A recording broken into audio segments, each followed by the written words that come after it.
اصل میں آج جو دنیا میں جو کریشن آف یونیورس کا تصور ہے جو تقریباً اب متفق علیہ ہے،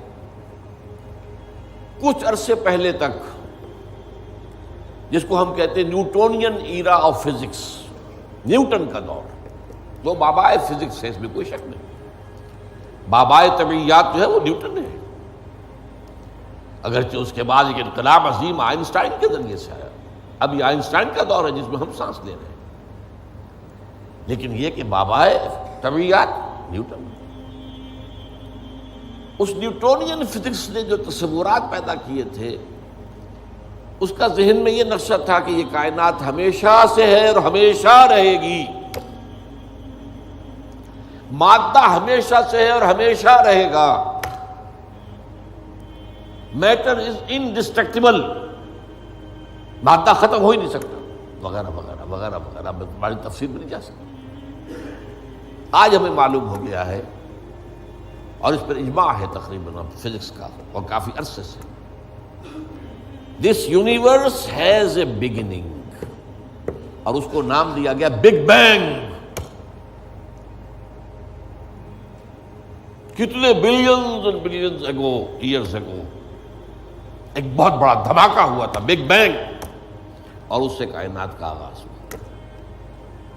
اور نمبر 2، اس کا ایک اینڈ بھی ہے، الی اجل مسمى، جسے قرآن کہتا ہے، یہ کائنات ہمیشہ کے لیے نہیں ہے، الی اجل مسمى، ایک خاص مدت معینہ تک یہ رہے گی، اس کے بعد خاتمہ ہو جائے گا، یہ ہمیشہ کی نہیں۔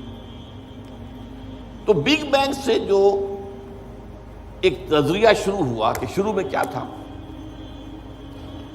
ذرات تھے، بہت چھوٹے بہت چھوٹے بہت چھوٹے بہت چھوٹے، فوٹونز، ان میں حرارت اتنی تھی، ٹریلینز ڈگری آف فارنہائٹ یا سینٹی گریڈ جو چاہیں کہہ لیں، and they were running away from each other. یہ تھی first stage of the creation of this material world. پھر یہ ذرات جو ہیں یہ مل جل گئے، اس سے گیلیکسیز وجود میں آئی، گیلیکسیز ایک دوسرے سے بھاگ رہی ہیں، آج بھی مانا جا رہا ہے ایکسپینڈنگ یونیورس، یہ کائنات ابھی پھیل رہی ہے اور گیلیکسیز کے درمیان فاصلہ بڑھ رہا ہے۔ اور بڑی پیاری مثال دی جاتی ہے کہ اگر ایک غبارہ ہو، اس غبارے کے اوپر آپ نے کوئی ڈاٹ لگا دیے، اس غبارے کو جتنا پھیلائیں گے پھولائیں گے تو وہ ڈاٹس بھی ایک دوسرے سے بڑھتے چلے جائیں گے، فاصلہ ان کا بڑھتا جائے گا، پہلے غبارہ اتنا تھا اب اتنا ہو گیا، تو وہ جو دو ڈاٹس کے درمیان فاصلہ اتنا تھا وہ اتنا ہو گیا۔ تو theory of the expanding universe, Iqbal نے کہا ہے یہ کائنات ابھی ناتمام ہے شاید، کہ آ رہی ہے دمادم صدائے کن فیکون کن فیکون، ابھی تو جیسے کہ قرآن مجید میں آیا بھی ہے، ہم اپنے خلق میں ہم وسعت کر دیتے ہیں جو جتنا چاہتے ہیں، وَنَزِيدُ فِي الْخَلْقِ مَا نَشَاءُ، یہ تخلیق جو ہے بھی جاری ہے۔ بہرحال اس کے بعد وہ دور آیا کہ پھر یہ گیلیکسیز کے اندر یہ کرے بنے اور سٹارز بنے، اور پھر وہ کرے ٹھنڈے ہونے شروع ہوئے، انہی میں سے ایک کرہ ہمارا یہ زمین ہے۔ یہ آگ کا کرہ تھا، آگ کا جیسے سورج ہے، لیکن ٹھنڈا ہوا، ٹھنڈے ہونے سے یہ سکڑا، تو اس پر اونچائیاں اور نیچائیاں پیدا ہوئی، اس میں سے جو بخارات نکلے انہوں نے جا کے ایٹماسفیئر کی شکل اختیار کی، اس ایٹماسفیئر کے اندر پھر گیسز کے باہمی انٹریکشن سے پانی پیدا ہوا، اور ہزارہا برس تک پانی برستا رہا، پانی برستا رہا، پانی برستا رہا، جس سے سمندر وجود میں آیا، اور وہ جو زمین ٹھنڈی ہوئی تو اوپر کرسٹ آف دی ارتھ جو آیا ہے وہ اور پانی، اس کے امتزاج سے اس کرۂ ارضی پر حیات کا آغاز ہوا، اور اس حیات کی لکھوں کا سال کے اندر ارتقائی مراحل سے گزر کر آخری نتیجہ جو ہے وہ آج کے نظریے کے مطابق وہ ہومو سیپینس انسان ہے۔ یہ میں نے آج کا نظریہ تخلیق آپ کے سامنے رکھ دیا۔ اس میں سے پہلے حصوں کے بارے میں تو اب اختلاف نہیں ہے، البتہ یہ کہ ایولیوشن کے بارے میں ظاہر بات ہے کہ اختلافات ابھی ہیں، لیکن یہ کہ یہ نظریہ ہے، اگرچہ بایولوجی کے میدان میں تھیوری آف ایولیوشن جو ہے اسے قبول نہیں کیا گیا، لیکن یہ ہے کہ ویسے اس کو تسلیم کیا جاتا ہے as a matter of fact. انسان کی سوچ میں، سوشل سائنسز میں ہر چیز کے اندر جو ہے وہ تھیوری آف ایولیوشن گھس چکی ہے۔ اب جو بات اس میں نہیں آئی ہے وہ بات میں آپ کو بتا رہا ہوں۔ This big bang was the beginning of the material universe. اس سے پہلا ایک دور ہے جسے سائنس نہ دیکھ سکتی ہے، نہ جان سکتی ہے، نہ اس تک اس کی پہنچ۔ اس سے پہلے بھی ایک حرف کن آیا تھا، جیسے ایک حرف کن سے بگ بینگ ہوا ہے۔ بگ بینگ کس چیز میں ہوا ہے وہ ابھی میں بتاتا ہوں۔ اللہ تعالیٰ کے پہلے اولین حرف کن سے ایک بہت لطیف نور پیدا ہوا۔ یہ لطیف نور کیوں کہہ رہا ہوں؟ اس میں حرارت نہیں تھی، حرکت بھی نہیں تھی، لطیف۔ اس سٹیج پر اس لطیف نور سے انسانی ارواح پیدا کی گئی اور فرشتے پیدا کیے گئے۔ یہ پری بگ بینگ معاملہ ہے۔ ارواح انسانیہ میٹیریل نہیں ہے، ان کا تعلق اس یونیورس میٹیریل یونیورس سے نہیں ہے۔ یہ تو بگ بینگ سے پہلے کی بات ہے، فرشتے اور ارواح انسان۔ جسد نہیں تھا، صرف روحیں تھیں، لیکن ہر ایک کی روح تھی۔ آدم سے لے کر آخری انسان جو آئے گا دنیا میں قیامت سے تب پہلے تک، سب کی ارواح موجود تھی، اور ان سے عہد لیا تھا اللہ نے، الستُ بربکم قالوا بلی۔ اب جو آدمی اس بات کو نہیں مانتا وہ کیسے سمجھے گا کس سے عہد لیا تھا؟ جدید دور کے ایک مفسر نے لکھا اپنی تفسیر میں، یہ عہد انسان کی تخلیق سے قبل عالم غیب میں لیا گیا۔ میں نے ان سے عرض کیا کہ حضور یہ تو جملہ آپ کا محمل ہے، جو شے پیدا ہی نہیں ہوئی اس سے کیسے عہد لے لیا؟ عہد و معاہدہ تو ہوتا ہے جو موجود ہے، اور پھر اس میں بھی یہ الفاظ آتے ہیں، میں بقائمی ہوش و حواس یہ اقرار کر رہا ہوں، فل کانشسنس، سیلف کانشسنس کے ساتھ آدمی ایک عہد کرتا ہے، ایک اقرار کرتا ہے، ایک معاہدہ کرتا ہے۔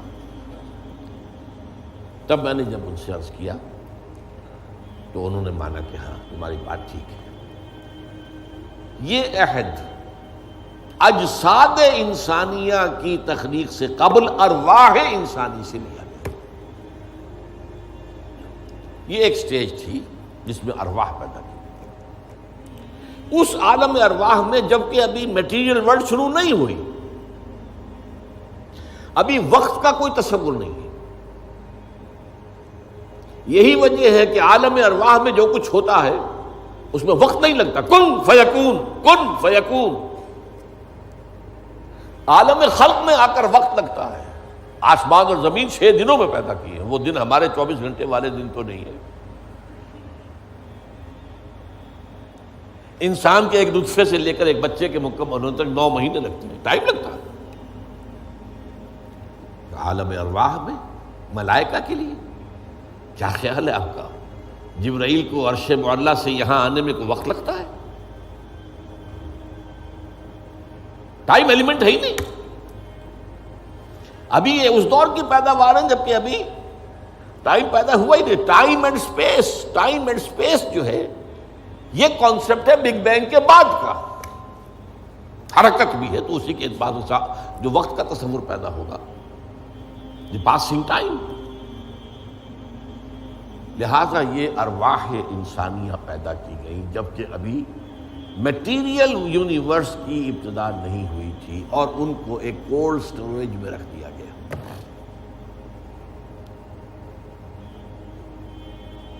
اب اس کے بعد وہ لمبا سفر،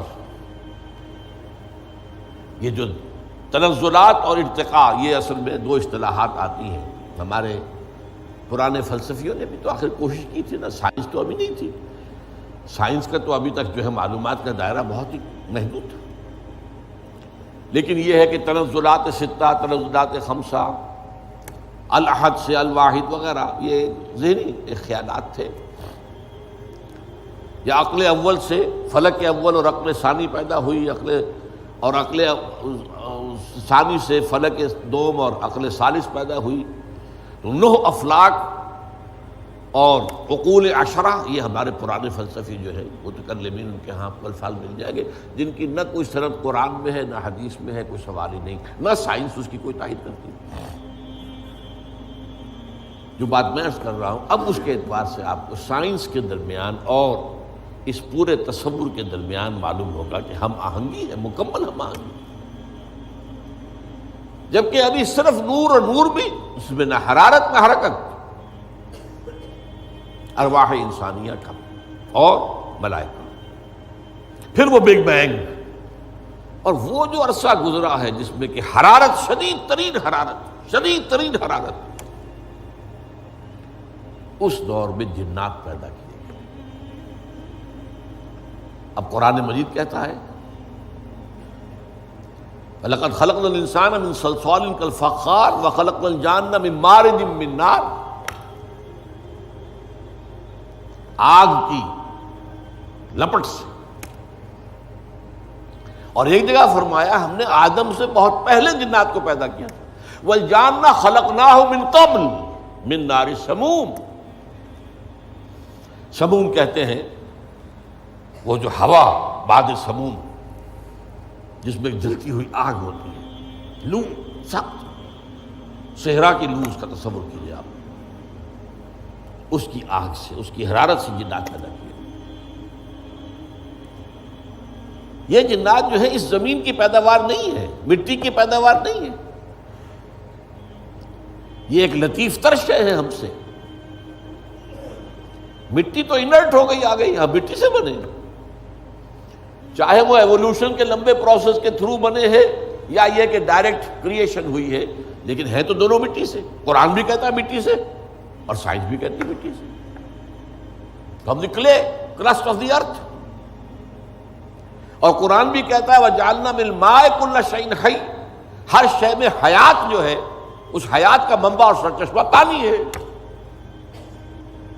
مادہ تخلیق جو ہے حیوانات ارضی کا، جن میں انسان بھی شامل ہے، وہ تو ہے مٹی، لیکن منبع حیات پانی۔